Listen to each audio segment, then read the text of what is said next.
1-1، لكن المباراه كانت حلوه وكانت مثيره وكانت جميله. اللي كان يهمنا قوي الظهور الاول للمغرب في هذه البطوله، والمغرب بتلاعب كرواتيا وصيفه بطل العالم النسخه السابقه. من هنا كان الخوف شويه من المنتخب الكرواتي. وعجبني تصريح وليد الركراكي عقب المباراه لما قال ان احنا يعني احترمناهم او بالغنا في الاحترام. ده شويه يمكن من وجهه نظري الشخصيه عمل نوع من انواع القلق او الخوف للمنتخب المغربي، لكن المنتخب المغربي هاجم ووصل وكان قريب في بعض اللقطات. لم يعجبني اداء حكيم زياش، يعني بتتكلم على اشرف حكيمي، حكيم زياش، ياسين بونو. ده انفراد اسطوري لياسين بونو. ليه بقى؟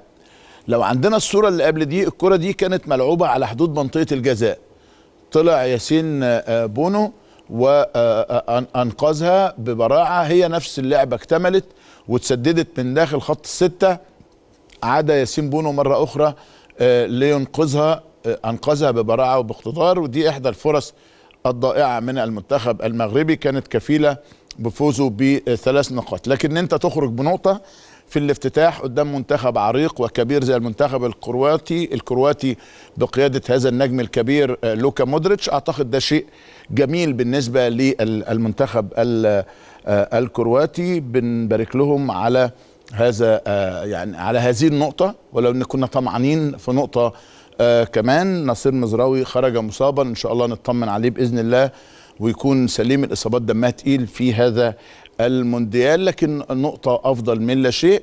بس اللي انا شفته من المنتخب الكندي من شويه منتخب يخض، منتخب سريع، شكلهم ولاد صغيرين، عندهم حماس، محتاج فكر كده من وليد الركراكي باذن الله. والمنتخب البلجيكي ما يخضش قوي، بس يظل له اسمه وله تاريخه وله نجومه. وبالتالي المنتخب المغربي عليه الا يخسر مباراه بلجيكا القادمه، ان شاء الله يفوز في مباراه كندا اذا ربنا اراد. المهم بس حتى تمشي بسياسه النقطه نقطه، تاخد نقطه الماتش اللي جاي وتشوف احتياجاتك في الماتش اللي بعديه. واحنا قادرين بامر الله سواء كمغرب او تونس او السعوديه ان احنا نعبر. قطر ان شاء الله تحسن الصوره تماما في المباراه المقبله امام السنغال، ولما لا؟ يعني الفوارق مش بعيده. شفنا السنغال قدام هولندا، منتخب كويس بس يعني ما كانش بالمتوقع. يعني انا كنت قبل البطوله متوقع ان السنغال هيعمل حاجه طيبه، لكنه الامر عادي. ده ترتيب المجموعه بعد مباريات النهارده.